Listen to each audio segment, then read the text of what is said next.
on Friday. What is that? It's bourbon. Bourbon? Yep. Okay. All right. Yeah, I'm just gonna talk over anyway. Whatever. I've been drinking that Jameson. Ooh. Black Barrel. Ooh, that's some good stuff too.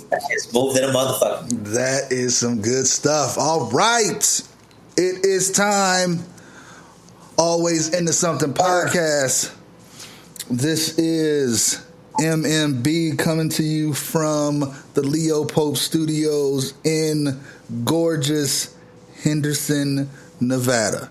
And I'm along here with my co-host, yes, sir. Mr. This is Mr. Ahmad coming from Inglewood, California, from the Ahmad the God Studios, and lovely Los Cienega. So lovely out here. Oh, man. Quarantine season. Good to have y'all back for our normal listeners. Oh, yeah. It's real good to have you back, and it's starting to warm up here out in Vegas. I know it's getting the summertime is coming. We spent springtime, most of it up in locked up in our houses, dealing with all this madness, which we'll get into a little bit later. But we kind of started something that I guess we're going to continue to go into as it progresses. So, I am really, really digging this show, The Last Dance. It is. I'm learning so much stuff about the team and what's going on, and I'm really thinking that it's. Again, not a big fan of the Bulls. Didn't really care for Michael Jordan, all that stuff, and this episode they did show that they got their first championship against the Lakers, and of course, I was not happy about that. But it was really focused on a lot of Dennis Rodman, and how Dennis Rodman fit in with that team, and them. Well, it kind of started with Dennis Rodman, and then it went to where he was against, because he played for the Pistons at first, and he was with them, the Bad Boys, and they were beating the shit out of Michael Jordan.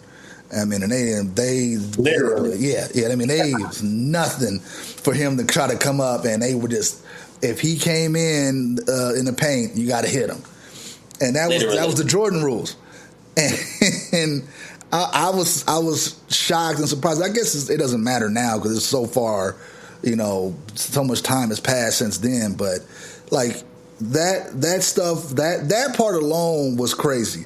What did you think about the NBA in those? Because we were still young. I mean, we were still relatively young when that was going on, but we were still watching it. And I know you've seen some of those clips as you got older. So what did you think of the Pistons?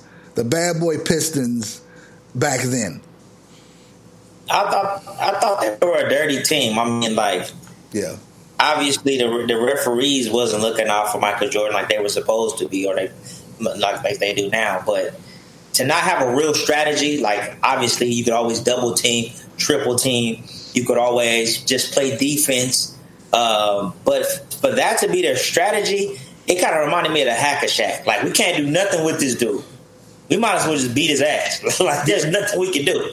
Exactly. This dude was unstoppable. They had their strategies, but nothing was working. And for them to resort to that level, I thought it was kind of distasteful, because you really could have altered or even ended his career. And he could have wound up like a Derrick Rose, or like a player like a Grant Hill, like a player like a Tracy McGrady, like somebody who has so much potential and drive, and then something happens to them, and then they still in the NBA, but they're not the same anymore. So I felt like the Pistons was risking that as far as their tactics with Michael Jordan, and luckily that didn't happen. But every time he hit the floor or go in the hole, he did run the risk of having a career-altering injury. Something that could have wiped him from our memory banks. He could have lost millions of dollars, if he would have had the wrong kind of injury. But luckily that didn't happen. But as a player and as somebody who dreamed about this and worked hard, and you get up at the crack of dawn and you work yourself to death to become the best guy, you do it day after day after day, and then you see somebody purposely trying to sacrifice that, that'll piss anybody off. So, shout out to him for keeping his head up and remaining a class act and not going overboard, because had that been like Rasheed Wallace or Ron Artest, it would have been another story. Rasheed Wallace. I'm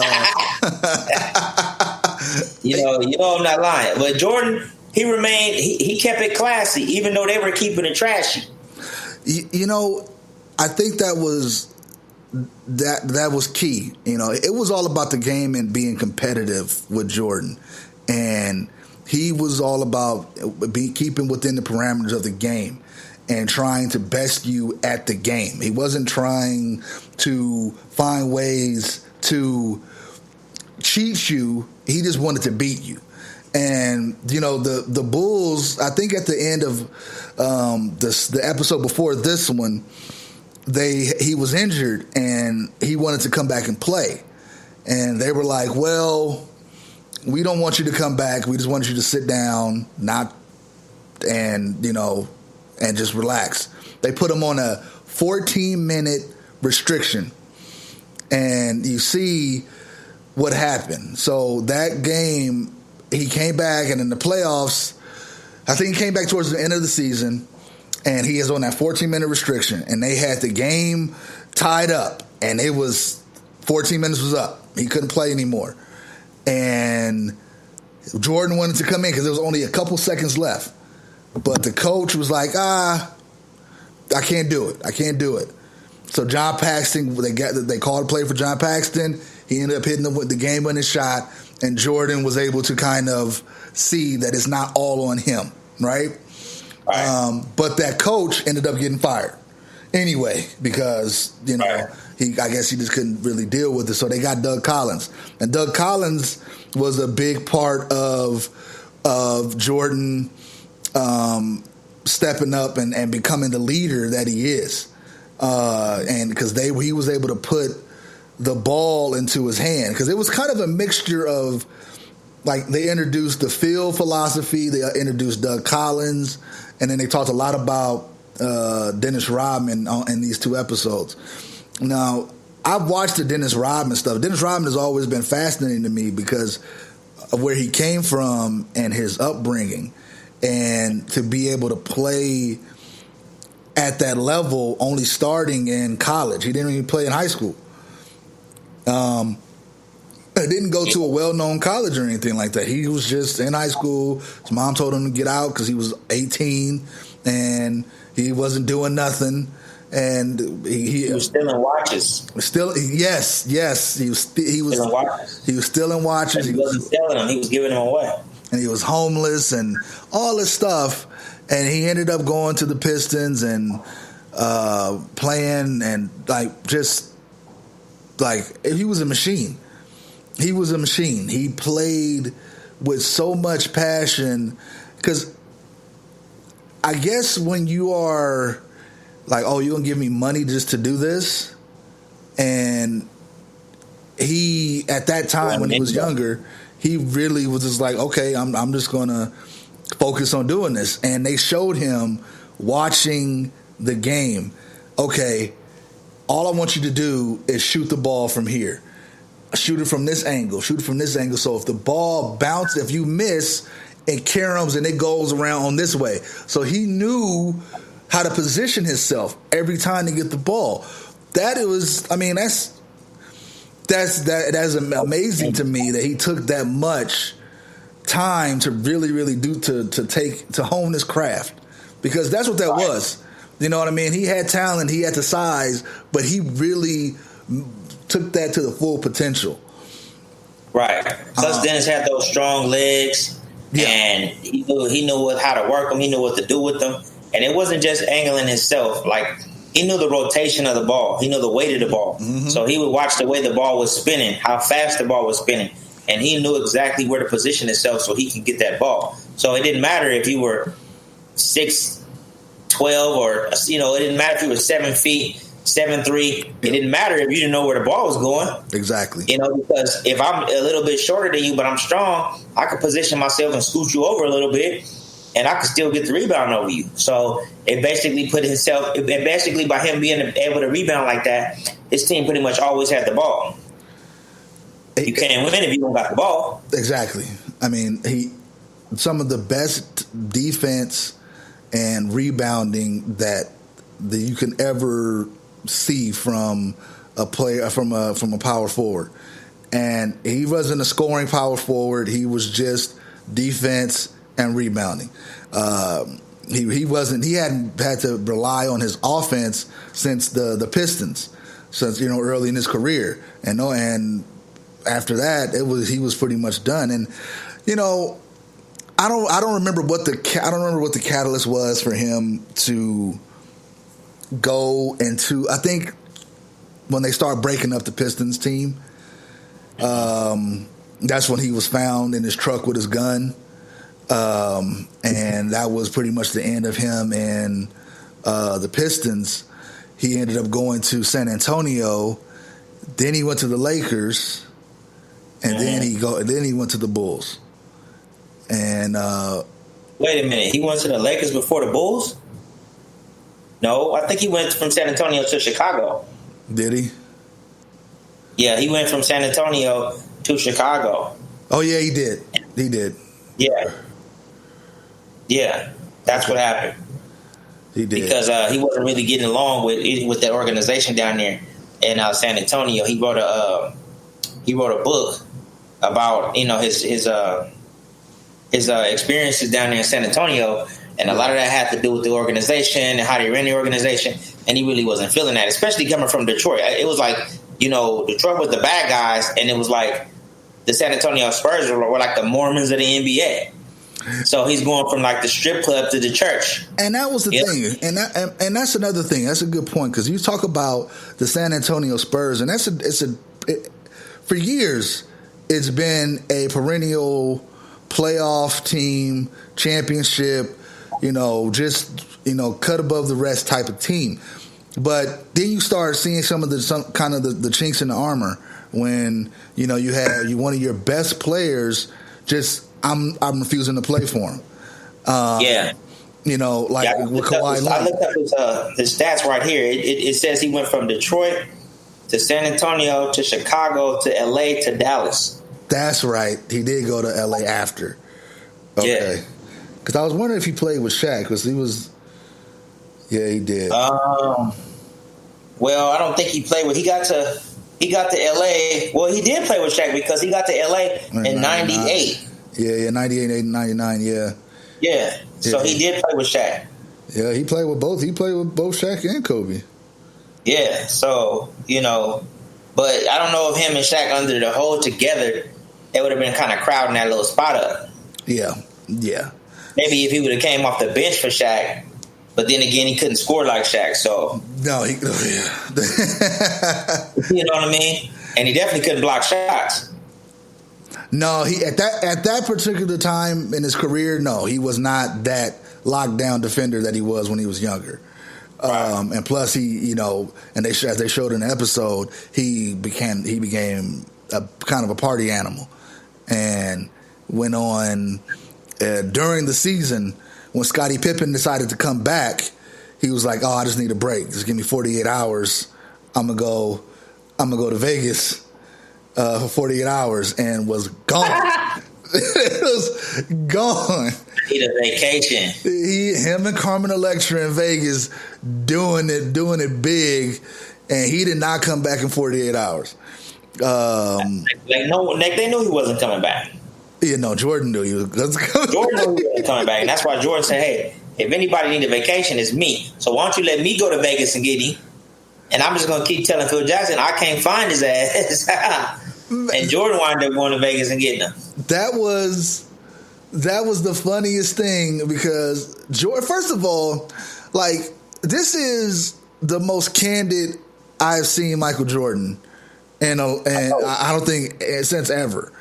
And I think that's another thing that's appealing to this show for me, because it's kind of peeling back layers, and in a good way. it's it's peeling back the mystique.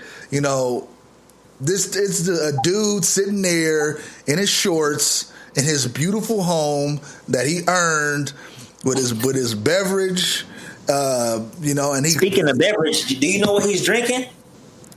It looks like bourbon. He's drinking Añejo tequila, which is a Michael Jordan tequila. It's $1,800 a bottle. You can look that up. What? It's called Añejo. ANEJO. $1,800 a bottle? $1,800 a bottle. He has his own tequila. It's $1,800 a bottle. That's what he's drinking. When you watch him in that interview, like when you watch him sitting there, if you notice he has a glass on the side of him. Yeah, that's what I'm talking about. Yeah, he got a nice beverage. Yeah. That's Añejo tequila. Oh, I didn't know that. Damn. $1,800 a bottle. Woo. I was having a debate with someone a couple of days ago, and we fact checked that.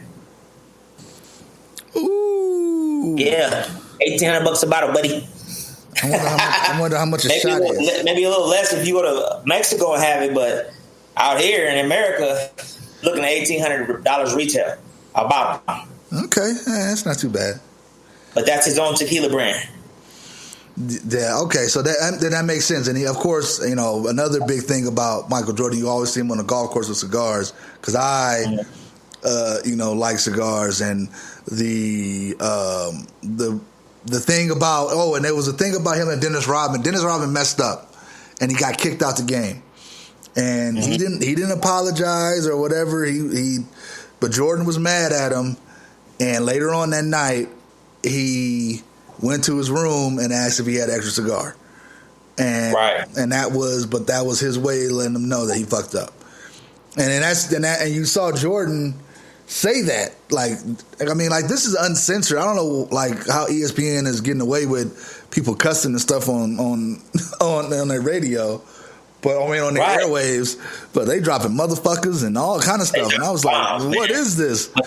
But the anchor guys, they can't do that. No. And I was just like, man, this is because Gary Payton came on and he was just like, he dropped some bombs. I was like, damn, Gary Payton was on for like 2 seconds and he dropped like 2 MFs. Like, what the fuck? Right.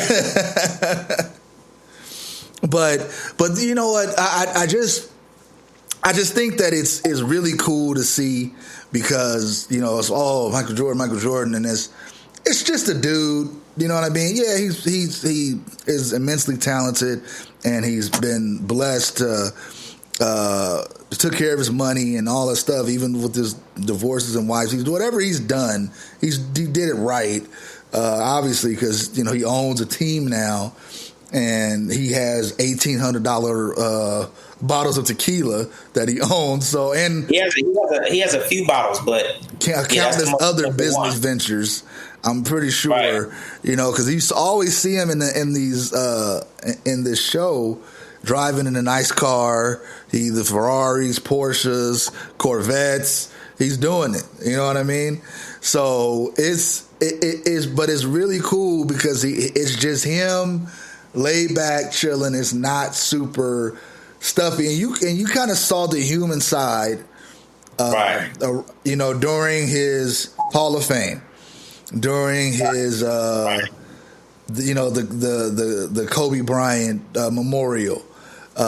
He was giving you more of just, you know, letting people kind of behind that curtain, that it's not like the great Michael Jordan. It's just like, I'm just a dude that, you know what I mean? And that's because, you know, how Shaq seems very approachable, like, no matter what.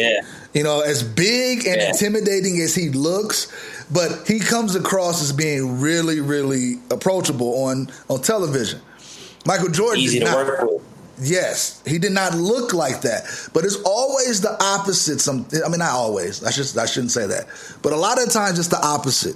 Like, when somebody looks approachable on TV, they are the absolute worst in real life. You know, you hear all those stories about Ellen, like, oh, Ellen seems blah blah blah, but she is the worst behind scenes. I've heard stories about Larry Bird being unapproachable. And O.J. Simpson is like that. Well, he was like that back in the day. And it's a lot of them. And I'm pretty sure that, I mean, being human, you're gonna have your days, and you're gonna have other days where you just don't want to deal with it. Yeah. I mean, I know the fame can get exhausting.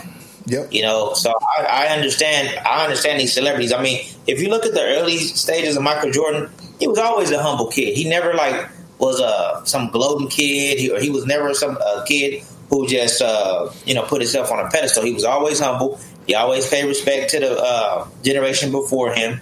And then at some point, later on down the line after the championships, he had a cocky streak. He did have a cocky streak where people were talking about him and his arrogance and things of that sort. But underneath all of that, after you peel back all those layers, I mean, he came from a good home. His mother and dad raised him. He was real close to his brothers and sisters. I think he was a real humble kid underneath all of that. He just, he got caught up in all of that and all that. And it did diminish his image, and then everybody was saying he wasn't outspoken when it came to his political stance with things of that sort. People got to understand and realize that, he has a business to protect. He has to be careful with what he says. He can't go out giving his opinion about everything. He can lose endorsements. He can lose deals. So I understand, both sides of the spectrum. See, the thing was that I guess I was listening to Dan Levitard, and before this show even started, he had the director, I think, of this 10-part series. He had him on, and he was talking about the book, the Jordan Rules book that Jordan came out with, and it was a line in the book that, because Michael Jordan did not talk about his politics and what side or how this partisanship or whatever he was with, and he said, well, what did he say? Republicans wear shoes too, or tennis shoes too. And it was kind of said in a joke, but people took that and ran with it. And they were taking it like, oh my God. And he was just saying it tongue in cheek, but it's the truth. You don't want to offend people. Even back then, before today, it would have been a whole, ridiculous outpouring of people burning shoes in barrels because, but back then it wasn't that big of a deal. Like today, oh man, he went on there and said something about Trump. I will never, ever support. I'm going to burn all of this. You know what I mean? And it's just make it a whole lot worse. You already bought this shit. Don't buy anymore. Don't burn your shit up. Don't burn your money. Probably bought it twice. Exactly. So, it's just come on now. Be realistic. But it's to me, this whole thing was man, and it's still probably because there's no sports. There's nothing else going on. But I'm man, I really want to see what happens from here, even though I know what happens. That's the crazy part about this, that we know the story, how it ends. We know how it ends. But I don't think it's about the destination. I think it's more so about the journey, because there are a lot of things that happen behind the scenes that we don't know about. There's a lot of things that transpire, but we don't know why. Yep. Or we don't know, it didn't make sense to us. So we know the outcome, but a lot of times we don't know why that outcome is. Everybody was wondering, how come they didn't stay together? What happened with that? What was the behind the scenes gossip about the breaking up part? It was a lockout season, but it was more to that. They had the momentum, they had the youth, they had the talent. What was the whole purpose of breaking that up? It's just like when Jerry Krause got rid of Doug Collins. I didn't even get a breakdown on why that happened, why he felt necessary to get rid of Doug. And even in the interview when they asked Doug said, I just felt like Phil could be a coach.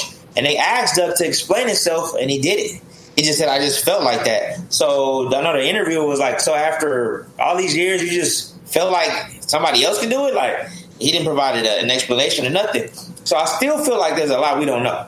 And I think that I kind of like it, because I'm going to be honest with you, I did kind of get lost in this particular episode because they were going back and forth between Phil and Doug Collins, because we got a lot of backstory on Phil as well, but Doug Collins is still the coach, right? And then they get to like they fast forward, and the next year they're winning championships, and Phil was the coach when they won the championship. Doug Collins was not there. They didn't say anything about why he left. They didn't bring any of that up. So I was just like, not at all. And I just know, but then you think about it, and it's just like Jerry Krause was looking at Phil as the next coach before he's constantly that's just something he's been doing. Like he did that with Doug, the coach before him. Doug came in, and then Phil, and then when Phil was there, he handpicked the guy before that, and that's just something that he did. So, but why though? That was the whole thing. Yeah, and see, Jerry Krause helped Phil get the job because the first time Phil got interviewed, they wasn't feeling Phil. No, and because Phil was very he was very cavalier, like he was, and they were like more very conservative, so they wasn't feeling that whole aspect of it. So basically, he had to wait until there was another opportunity. Then he had to coach Phil and tell Phil what to say, and then boom, Phil got the job. And then Doug was just, just in the wind. He was gone for no valid reason because they had made it to the Eastern Conference Championship the year before Doug got rid of Doug. But he was on the staff with Doug, though. Who was? Phil Jackson. Yeah, but then they moved Phil into his place. That's the thing. I don't understand how that happened. I'm hoping to see how that transpired, because it seemed like Michael Jordan and Doug Collins were really, really good and close. And Michael Jordan even said in his Hall of Fame speech, that everybody wants to give the credit to Phil, but Doug Collins had us there, and we were ready to go. And Phil just came in, and we just kept rolling. But it was Doug Collins' thing. Right. But I don't think that it was a Doug Collins thing, because Doug Collins has not won anything. Has he won a championship with any team? Has he coached a championship team? I don't think he has. I doubt it. But I look at it like this: if they would have if everything would have went as it did, and they would have got Scottie Pippen, Michael Jordan, they would have put together that same team. But let's just say Phil Jackson would have never been the coach, and Doug would have stayed the coach. I still think they probably would have had a chance, of winning it. Now when Phil got in there, he changed the structure of the coaching. He took the ball out of Michael Jordan's hands because him and Tex Winters were working on that triangle. Yep. They were in that triangle. Yep. Rotated the ball a lot more, and it made Michael Jordan not the focal point anymore. So Michael didn't want to do that because he had to get used to that. The team didn't want it. Everybody had to get used to it. So when you come in and you break up a team's chemistry and tell a team they have to learn a whole new system, and they still wind up doing it and still going, you have to give some credit to that coach, because I'm about to come in and break up everything you guys are used to, and we still going to the chip. But it's on you guys to learn it. It's on you guys to get comfortable with it, and it's on me to implement it and show you guys how to do it in a fashion that that makes sense, so that we can use it successfully. Yeah. So that made Jerry Krause look at that like I did a good thing by getting rid of Doug, bringing in Phil, because with Doug's philosophies, we wasn't getting over this hump. Now we changed the philosophy of the team, and the team was, didn't like it. Michael didn't like it because, like I said, it took the balls out of his hand. And, I remember Michael said, like, it would put the ball in Bill Cartwright's hand at some point. Yeah. And he didn't want him to shoot the ball like that with the last 5 seconds. But whatever the case may be, they adapted and it got them where they needed to be. They worked harder in the offseason, and it got them where they needed to be. Like I said, they said Jerry Krause and Doug was going back and forth because Doug didn't want to change the system. He didn't want to listen to any changes. He wanted to continue to basically keep the ball in Michael's hand. But to Phil's defense and the Krause's defense, everybody knew the ball was going to Michael Jordan. Exactly. So, everybody knew that it was going to Michael Jordan, and you had to find, and you had 4 other players on the court that were very capable. So, even if you double team Michael Jordan, you double team Pippen, you got a wing shooter and you got a big man that you can get the ball to. And that was the whole thing about that triangle. And like when you see the triangle break down, it looks boring as hell. Fuck. Like when they were showing the diagrams, I was like, well, okay, this looks ridiculous, but it's effective. Yeah. It was effective at that time. You know what I mean? Yeah. And he's absolutely correct, because everybody knows the ball's going to you. So what do? We get the ball in somebody else's hands, and they beat you. Right. Somebody reliable, and then he's good enough. You're good enough to really get that ball to that person. You know what I mean? You can facilitate. Like, okay, I got the ball. I'm gonna make sure it gets the best. We get the best look possible. You know, and that's that. If it's me, then I'm gonna do that. If it's not, then I'm gonna get it to that. And that's the whole thing of the triangle. That's the. I really do like that system, and because I remember when the Lakers took it and Rick Fox was hitting those shots, hitting those threes in that first three-peat. Oh man, I was like, oh man, Rick Fox is up in here doing his thing. Yeah, it worked for some players. It didn't work for all of them, because the year they had, I think they had, I want to say they had Steve Nash, and I think no, they had Gary Payton and Karl Malone. Yeah, and everybody thought that they was just a shoe-in for the championship. It didn't work out like that. They got embarrassed. It was too many things. It was too many factors that went into that, though. Yeah, it was too many factors. Kobe was going through that thing in Colorado. Karl Malone. He was still dropping buckets, though.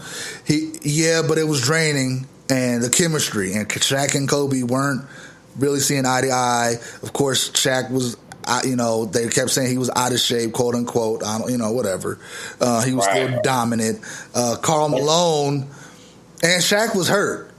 I think Shaq got hurt, and Karl Malone was keeping that team together, because Karl Malone was going to do what Karl Malone does and score. Oh, and then you remember what happened with Karl Malone and Kobe got into it over Vanessa. Yeah. Karl Malone did wild stuff. Yeah, I've heard Karl Malone's kind of a scumbag, but we're not going to even get into it. Nah, because I'm pretty sure he can show up here in this big ass semi truck and then knock on my door. I mean, I ain't no bitch, but we fighting up in here. But get up out of here. Yeah, but he got hurt too, and because he didn't even play. And he got hurt, and it was just all bad. Like it was a bad year. It was so bad because they ended up losing to the fucking Pistons of all teams. But the Pistons had a squad that year, man. And they still made it to the championship. They made it to the championship. They limped into the championship, and then it was Karl Malone got hurt. Gary Payton was cool. Gary Payton finally did get a championship with Shaq, but it was with the Heat. Gary Payton was just older. Yeah, he was. It was older. That team, I was like, oh, this is anytime you have like a super like juggernaut team, of like, oh, this team can't be beat. It can be beat. You saw that with LeBron and Wade and the Warriors, Golden State, and Golden State too. Similar situation because the people got hurt. Right now, if they were all healthy, I don't think Kawhi Leonard alone was going to be able to stop that team if everybody was healthy. Well, I'm talking about the year that LeBron beat them. The year LeBron beat them. Kyrie. But they didn't have KD yet either. Man, that was cheating, man. That was cheating. Nah. KD? Yeah, it is what it is. Wasn't nobody going to beat them with KD, bro. With a healthy KD and a healthy Clay, ain't nobody going to beat them. Yeah. No, that's what I'm saying. But it was a juggernaut team. But they were injured and they got hurt and they lost. LeBron willed, and the NBA helped will fucking LeBron a championship in Cleveland. Kyrie, and come on now, it's But Kyrie was balling. Yeah, they were. I hated that series. Oh, I hated it. Why? I just did not want to see LeBron win, and I'm not a big hater. I'm not a hater of LeBron. Don't get me wrong. Okay. All right, break it down. Because LeBron does play for my team, right? But it was always who's better, Kobe or LeBron, And that was never a debate. And Kobe played for my team, so of course I'm representing for Kobe. Of course, Kobe is always better, and he always will be to me.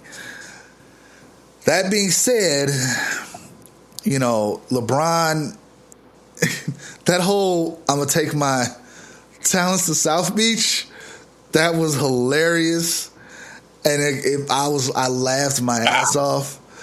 Oh, man, I thought it was so funny. And in hindsight, he knew it was wrong. And people in Cleveland... That's why take his ass back. Man, I was in Cleveland, and I saw that big ass LeBron mural with his arms open across from the arena. I saw it, and then the next time I was there, gone. It's just.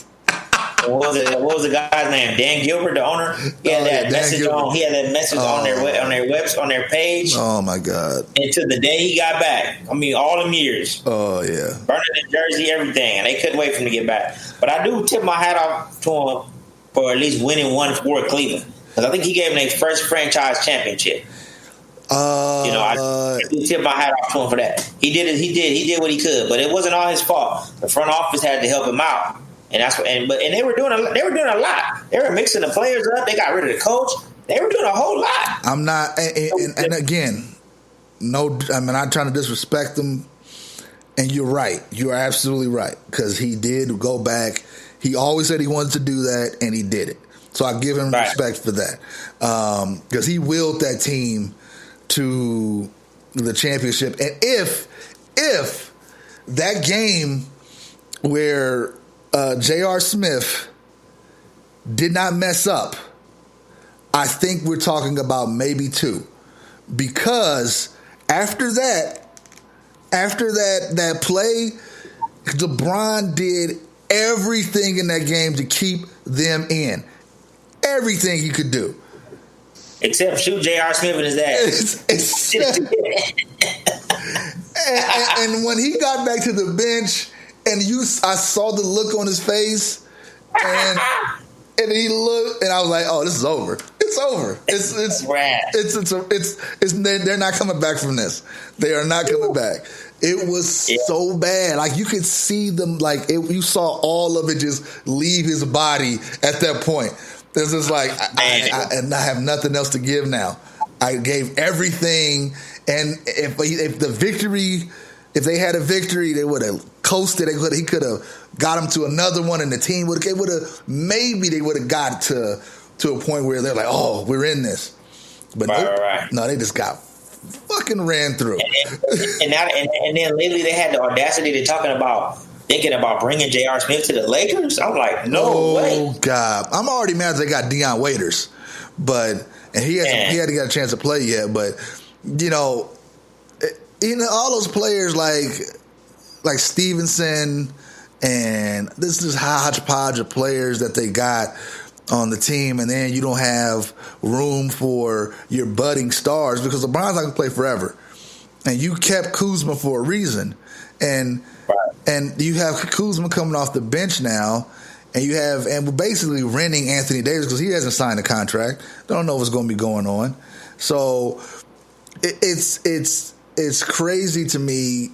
We gave up all of this to get these temporary moves. We're messing up the chemistry. Kuzma was a star in the making, and now he's had to take a back seat to 2 people. Instead of being the third person up and coming, he's now off the bench, which makes no sense. He has great talent, just like Brandon Ingram and a lot of them other guys that left the Lakers. And you see what they out there doing now. Ingram was the one that I did not want to lose. All the other ones I could have done without. Josh Hart was okay. D'Angelo Russell, Julius Randle. Oh, D'Angelo Russell. He was being dumb, and he was out there he was running his mouth. Yeah, he was doing too much. And D'Angelo Russell, Julius, what was his name? Julius Randle. Randle. He's at the Knicks now, right? He was at. It's not Brooklyn. It's the Knicks. Yeah. He went to the Knicks. Okay. Yeah, but man, they all kind of flourished. And that was all to make room for LeBron and AD. Yeah. I mean, AD I can understand because he's still relatively young. LeBron is, he's getting on. How much longer does he have to play at this level? I don't know. He needs to kind of start looking at that second role, possibly the third role, because he still is physically one of the best all-around players in the league. As far as, like, we talked about Magic last time, playing all the roles. LeBron can do that now. Right. LeBron can play the roles. He could play all 5 positions. So right. But can he play it at that level? Where he's just he's getting older, man. He's getting older, and I don't know. He hasn't had any major injuries. No, I don't know. If you think he has what do you think? You think LeBron's on PEDs? I think, my God, I don't know, but look, I know he hasn't had any major injuries. He got to be on something. I don't know what he's on, but he hasn't had no major injuries. His game hasn't even slowed down a little bit. How many guys can say that they could play in a league with their son, and still be putting up all-star numbers? I don't know. I think, at his point in his career, the only thing that can slow him down or stop him will be an injury. Yeah, that's it. Yeah, Other than that, if he don't get any type of injury, he could go another 3 or 4 years. You get an injury, it might be a wrap. Yeah, I agree. I think 3 or 4 years is the top, is the max for him at playing at this level. Mm-hmm. I mean, I've seen a little bit of a downgrade in this game, just a little bit, but yeah, like as far as what? As far as him not getting to the hole as easily as he was before. He used to always have that extra step, and he was so big that even if somebody tried to stop him, he was getting to the rack. And he can still throw down, but it's not. I've seen less and less of those shots or those dunks over people. It usually leads to a foul or a contested layup. That was the only thing that I really seen, because his jumper has gotten better, his low post game has gotten better. His court awareness is still you get that IQ above. It's ridiculous, but IQ. that basketball IQ. That's all. And that's another thing, is the competitive nature. When you get back to talking about Jordan and Doug Collins, the competitive nature, they were so competitive. They wanted to win. That was all it was. And I can't think of a time where I was just we used to play video games. All right. And yeah, okay, I wanted to win in the video games. Did I always win every game? No, it was not. But what did we used to play? We used to play a game outside. It wasn't just video games. We used to play a game called Nation Ball. And we used to play, for those who don't know Nation Ball, it's kind of like dodgeball, but cooler. On steroids. Yeah. It's so much cooler than dodgeball. It's not 15 balls around, and it's just one ball. You play it on a basketball court or whatever court we were playing on, and it's you and it's fun. Anyway, we'll do a whole thing about Nation Ball one day when I start that league back up. You can't have no thin skin out there, because you might get beamed with that ball, and it might be coming at 100 miles per hour. Oh man! You just try and walk off. You can't be tripping. Yeah, because it wasn't a soft ball it wasn't the soft rubbery ball. It was hard, but it wasn't soft. Yeah, and it was. We used to play with the volleyball at first. Now the volleyball, that used to come hard and fast, and it would leave a print on your face, and it would a loud ping off your cheek. I'll never forget. I got hit in the face, and I was like, "Oh my God!" I was in the 5th grade, and his name was Sione, And Sione he was a Polynesian dude who looked like he was in ninth grade. And I was like, he threw that ball so hard, and I was like, oh no. I remember that shit, bro. We got lit up. Lit. I was like, I do not want to play against this dude. This dude is a whole man. Man, he was a grown ass man throwing. He was like calling his shots. Like he was like, point at your leg and just bow, and it was over. It was ridiculous. But anyway, I digress. It's a great game, and it's fun. But it was competitive. It was really competitive. It was competitive, but still, it just every once in a while you get that spark. It's like, okay, but at that level, consistently, all the time, being on like that, I guess this is why those people, they make it to where they are. You know what I mean? Because they know when to turn it on. They rarely turn it off. Michael Jordan is competitive in everything. And he had to be either win or the best in everything, and you see what that does to him. And it's not like he is, what he got, like, I don't know how many kids he has now. He just got another wife, another little baby on the way. He got 7, probably. Who knows? Yeah, he's doing his thing, and it's not just because of his talent. It's because he's able to take that talent to another level with his hard work and his dedication to really hone that talent and skill. I guess if we all just put our minds to something and really focus on it, we can. I'm not saying it'll be the next Michael Jordan, but if you work hard and you stay. You stay driving for the best, then you will get there eventually. You know what I mean? Yeah. You taught a valuable lesson. It's the moral to that whole story. And you can get there. You can do it, and you gotta have thick skin. You gotta be able to let things, what people say, kind of just roll off because you're focused. You're focused. Right. And then, the big, it's just it just goes on and on from there. But anyway, I'm really, really enjoying this series, and I can't wait for the next one because they kind of left off where Dennis was, he was coming back.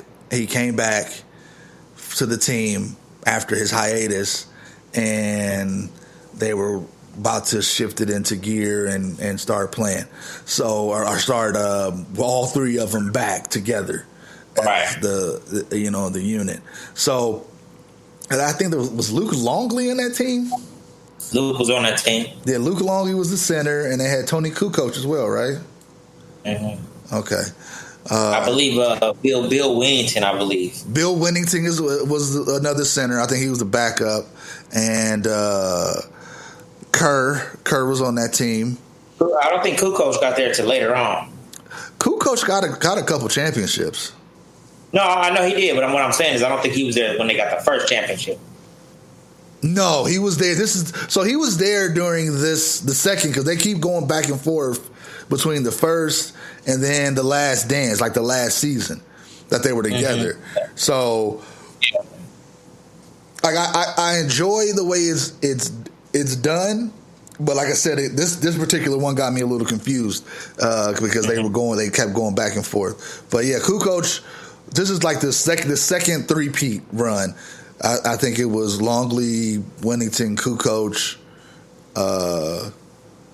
and Kerr, because Hodges was, I think, the first. He was in the first run, but anyway. Yeah, he didn't get to Chicago until '93. Okay, so he got what? Did he get 4 then? No, I'd say 3. Yeah, it says he's a 3-time champion. So he was part of that third. Okay. Yeah, because I think he got to Chicago the year Michael left. Yeah. And then the years Michael was gone, so he didn't even get his first one until '96. So he won who coach won 96, 97, 98. So yeah, but he got to the Bulls in 93. Okay. So I mean, I don't know if so. You know, like I said, everybody's starved for sports or something dealing with sports. The NFL draft was kind of a bust for me. It was just cool to kind of see the Las Vegas Raiders get their first pick. That was cool, but buddy. But other than that, it's just like whatever. I don't keep up with college football. I'm just waiting for all of this stuff to kind of ease up and the lockdown to kind of ease up. Right. And yeah, man, I'm tired of it already. Because you want,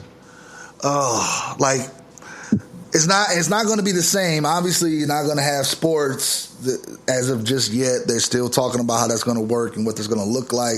But as far as like once everything kind of eases up, what do you think?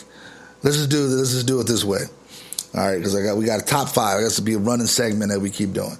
Top five things that you'll do once you are out of quarantine or out of the lockdown. Let's just say places are open. What is the not obviously not the sports and stuff like that, but what are some of the things that you want to do? Well, I think first thing I want to do is just get out and enjoy the open environment. Like, being in a house for so long, you feel secluded, feel like you're in a cage. You can only take these little trips here or there. For me, I want to go somewhere and get out in the open. I want to go to like the beach or the lake and just be in the open air and just enjoy the environment and let soak up some sun rays and just chill out, man, and watch everybody just out there having a good time. This is like once everything gets back open and is deemed safe and it's not doing more harm than good, because a lot of people feel like when it initially opens back up, it's going to do more harm than good. So there's going to be a lot of people that's going to wait for this wave. Yeah. Like I see everybody getting back out, but I don't want to just go back out and jump into a crowd on the same week or something. Got to wait and see. So once I get comfortable enough, I think for me, I want to go to the beach or to a lake or just go somewhere where I'm in the open air and I could just enjoy nature and I could just just stretch my legs and just enjoy and enjoy the outdoors, because we've been deprived of the outdoors for so long now. I just want to enjoy the outdoors. I don't care if it's whatever I do. Definitely want to do something like that. Go to a nice restaurant, have a drink somewhere that's with a nice scenery, and just mingle. We miss that social love, like watching an episode of Cheers. You go into the bar, everybody knows your name and whatever. We miss that environment. We've been deprived of that. So I think, that's one thing. That's another thing I would want to do when I got back out. I want to get into an environment where I'm around a bunch of positive energy. There's nothing like, being in a restaurant or a bar and the game is on and everybody's rooting for the same team and they're winning. It's a beautiful feeling because you're bonding with a bunch of people you don't even know. Exactly. You guys are bonding together and it's just a good feeling. So I think that's something else I would want to do when I get back out. Maybe even go to, the desert, maybe Palm Springs or something, go to a nice resort and just get in a jacuzzi and just relax, man, and just chill out. May even go fishing, get on the water, and just enjoy this, enjoy it. And even go, and go out somewhere with the family and, everybody go out and have a big, bonfire at the beach, a big, bonfire, and we're all out there cooking and having music and get our drink on and just chilling, man, and just being out there and getting back comfortable until the day where they really start, because really I want to go to a concert or something and just go hear some live music and just zone out. Yeah. That'll be like a good feeling. But I think before that happens, we got to get comfortable back being around crowds. And we have to know that being in a crowd is going to be a safe situation for us. And, there's people out there that are paranoid and people out there that don't want you close to them and get away from me and things of that sort. So I just wish everything would get back to normal, and I can go out and enjoy a concert or go out and enjoy a boat ride, and hopefully, it's going to be warm by then. We can take advantage of the warm air. It's going to be sundress season. Girls going to be dressing a whole lot less. So, we're going to be able to have some great scenery out there. So we go out and just get the hell out the house. Anything that don't involve being in the house, I'm ready to do it, man. So I think, No, I agree. I was just laughing at that. Anything that is get out the house, just. I don't care if I'm walking in circles. I'm out of here. Like, I'm going to get some ice cream. I'm getting 31 flavors from 31 different places. Like, I'm getting the hell out of here. Like, I feel damn what it takes, man. I'm just gonna go out there and fire up the grill and just get out, man, and go relax. And it'd be nice to have some beautiful company to go with me, and we just out there chilling. Just nothing even fancy. I like going down to San Diego. They got it's like a marine city. It's a military town. It's a lot of ocean down there. I mean, okay. It's a lot of spots around here that from where I'm based, I could drive to and just have a good time, take a little trip somewhere.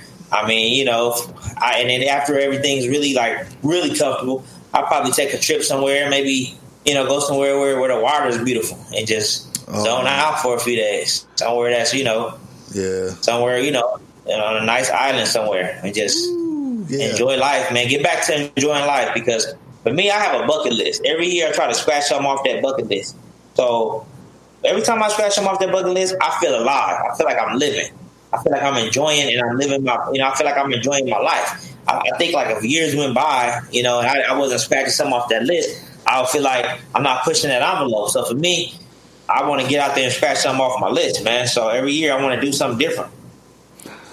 Man, I completely agree with you, man. I don't have the bucket list just yet, but I need to get one because there are a couple places that I want to go, and I want to go. I think one of them is Australia and Italy.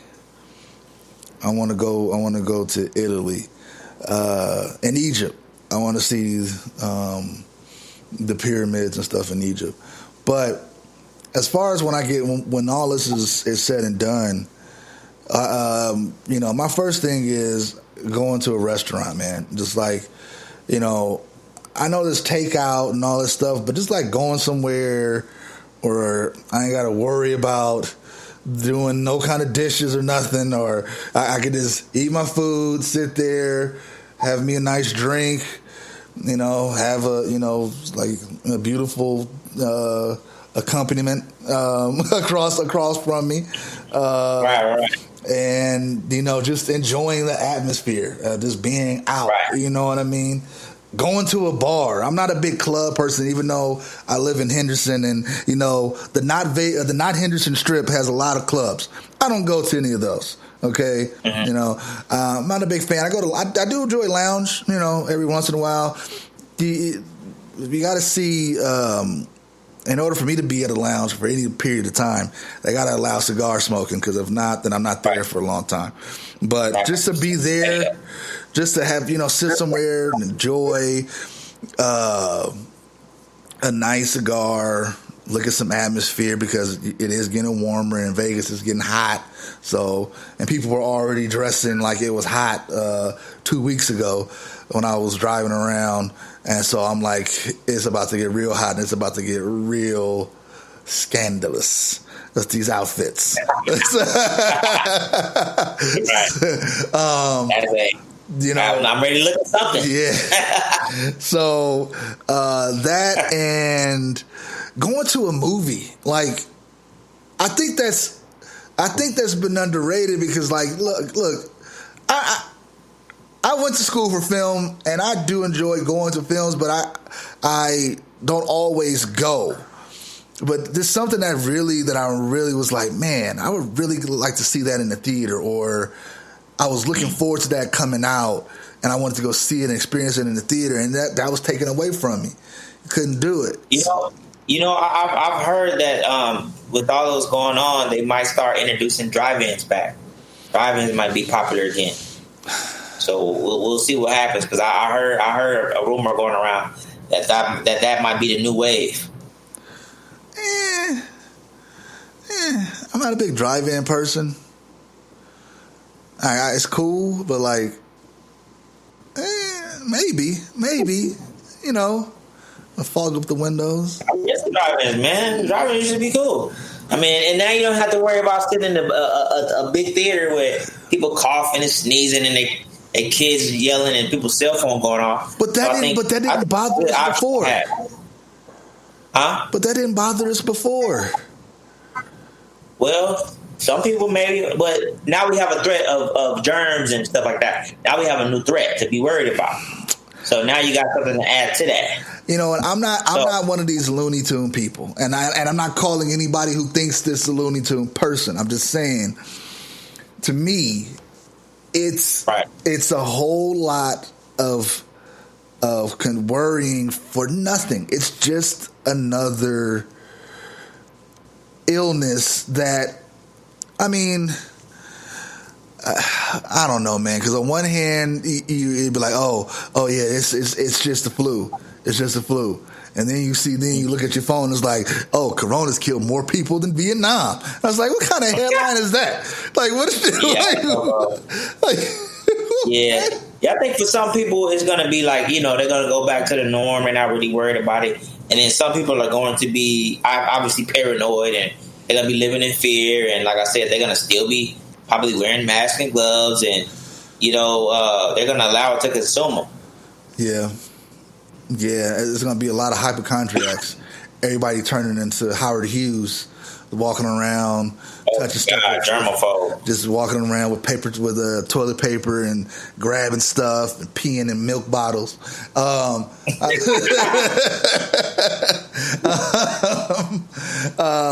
You know, I don't know, man. I also just kind of like to go on the strip every once in a while. I enjoy just kind of walking on the strip. So that's something that I miss, and just being able to go to a bar. We all miss people watching. Just people watch. Just go to the bar, grab me a drink. You know, you've been to my bar I go to and at the Mirage. I'm gonna come out there. I'm gonna come out there by myself. Yeah. Okay. Yeah. I wasn't gonna say nothing, but yeah. That's what. Cool. Last time you came out here, it was a problem. It wasn't no problem. Oh, God. What are you talking about? Oh, man, I want to get into it. Look, man, I'm going to come out there with myself, and we just going to hang out. Ooh, yeah, that's cool, though. We can hang out, but you introduced a third person that had no idea. I had no idea what that was all about. She was definitely a nice lady, but when she drinks, holy shit. Well, that's what Vegas is for, right? You get drunk and you fuck around. That's a little bit too much. But no, it was her birthday, you know, like. That's true. That is true. You know what? I forgot about that. It was her birthday. So quite naturally. Yeah, she was, but then, and you're right. You come to Vegas, but see, I live here. You know what I mean? This is, but I don't live in Vegas. Of course, I live in Henderson. I kind of make that clear, which is like 5 minutes away from Vegas, but still, it's the same thing. I enjoy going out to people watch and have fun. My bar at the Mirage Rum Bar. I have that usually there just chilling. I miss that, just going and doing that. So that's what I'm looking forward to. You know, of course I want to see what happens with the sports things, but that's not super important. What I really want is things to open up so people can get the jobs, get back working, and you know, and kind of help out this economy, because I think that it's going to get serious and it's going to get worse before it gets better. Right. And I've been hearing about the jobs opening back up and people not refusing to go back to work because they're not comfortable.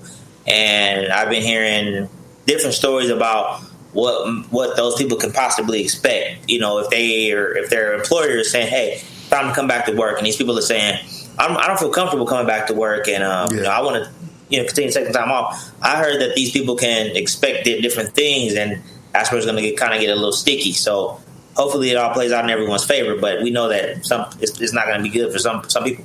Some people it's not going to be, and I just hope that it does get better, because there's a lot of things that we can do, and I think that we can rebound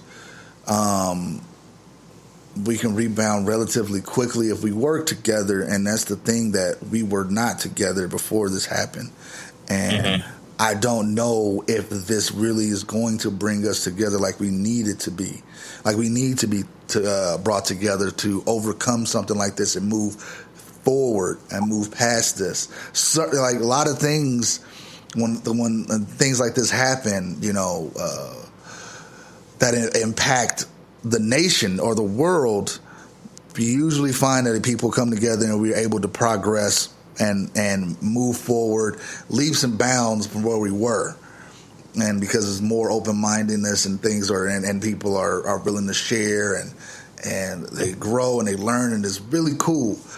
I'm hoping that this happens and that we see that. I don't know from where we were, because all I know is that people are like, oh, I was in my house and now I'm not anymore. I'm just going to go out there in this big ass plastic barricades everywhere now, and that's the only thing that's different. Like, I went to a store today or yesterday, and I was like, why do you got that big ass plexiglass that just covers your face? And everything else is exposed. If you're that concerned, I don't know. I'm still at a loss with this, and kind of like I can't put my head around it. Even though it's coming to an end for me, because I'm going to be going back to work this week, it still was like, really, what were we doing? Like, this is, I've never seen anything like this. And what's going to happen with the next wave? What's going to happen next year? What's going to happen? You know what I mean? And it's just like, what are we setting ourselves up for? This is a precedent that we're setting up now. Oh, okay. So people are getting sick. Oh, we got to lock it down again. We can't do nothing. Yeah. You know what I mean? You can't get better if you're not out there fighting it. Okay. People get the flu. They get better or they don't, and it is what it is. We gotta take that chance. Nobody lives forever. You know what I mean? And I'm not saying that you should go out there and just run barefoot and start licking toilet bowls and shit. But I'm just saying, that you take care, you take the proper precaution, take care of yourself. Things are gonna happen, and they're gonna, as they are, how it's supposed to. Right. Setting up all this stuff and these barriers is going to, I think, is going to set us back as far as getting to getting to the bottom of it. We're just putting Band-Aids on, big ass gashes that need to be stitched up, and we don't know how to stitch it up. So I'm all for it, and I'm excited, but I'm concerned about what's going to be going on in this next wave. I want to see what we're going to be doing, what it looks like 2 months from now. You know what I mean? So yeah. So because it slowly started creeping out of this, and then 2 months from now, everything should probably much be open again. So we're gonna go from there, but we'll see, man. We'll see. All right, so I got this. After talking about this, and from that Wrestle Rock video last time,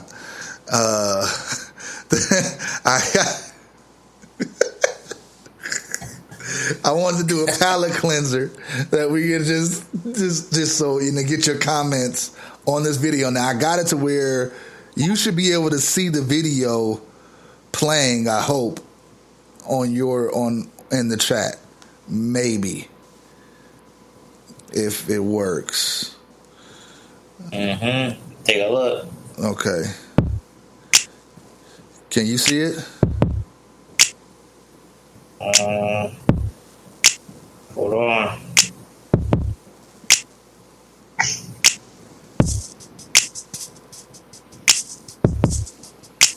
Can you hear it? I can hear it, yeah. Okay. All right. Okay. If you can hear it, that's cool. Just tell me what you think. just a palate cleanser.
Check that sweet little butthole, girl. Damn, I like that hole in your butt.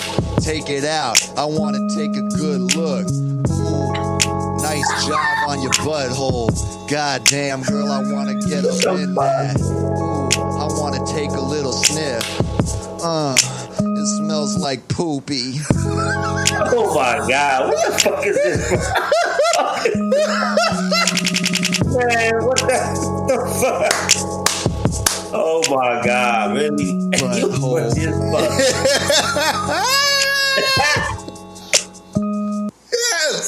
Yes.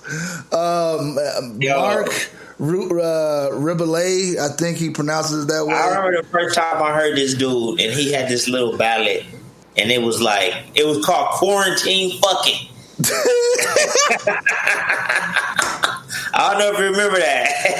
But that shit was hilarious. This dude makes, because the cool thing about it is that he's making that all on the fly with his little looper. He's doing his thing, man. And he gets on the mic and says some of the weirdest shit I've ever heard. And he was talking about the butthole. And it's just like, oh my God. So you gotta see his facial expressions. That should be having you roll. That's the whole thing. So he is on YouTube, and I'm pretty sure he's everywhere. Just giving him a shout out, because that stuff like that right there is hilarious to me. Like I can watch that all day just and laugh. Like that's the most important thing to me about this whole thing is being able to laugh and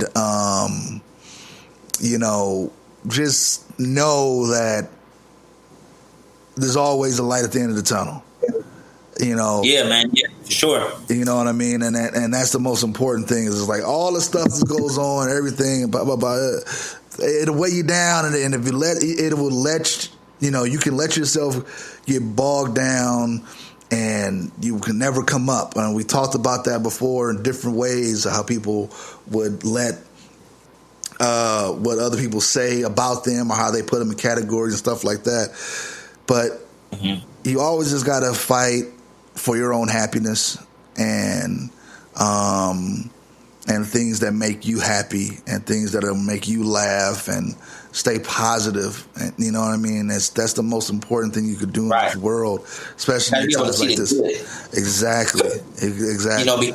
Because even though this situation, brought upon a lot of bad, there were people that before the situation occurred, they were overwhelmed with life, working to death, stressed out, and they really did need a break. They were a lot of people were at their breaking point. Yeah. For a lot of people, this break was exactly what they needed. They got the break they needed. They didn't have to lose a lot of money behind it and go back on their bills hopefully for a lot of people. And they were able to at least take a little breather for a minute. So there was some good, in the whole situation where we had to shut the city down. There were some good. I'm sure there are a lot of people that work 2 or 3 jobs. They were just overwhelmed and they were like up to their eyeballs and just busy. And they had their kids were in school and they had to deal with whatever was going on with that on top of their work. And then when all of this shut down, I know it took a lot of weight off of some people that people probably appreciated. Yeah. But some people, it probably allowed some people to catch up on some things if it wasn't just a mental break. You know what I mean? So there definitely was some good that came out of this. Hopefully some people did, some positive things with their time. Yeah. And when things return slowly back to normal, they can go back into it feeling refreshed. Exactly. So, yeah, no, that's perfect. Yeah. Definitely positive. Yeah, I was thinking about how I'm going to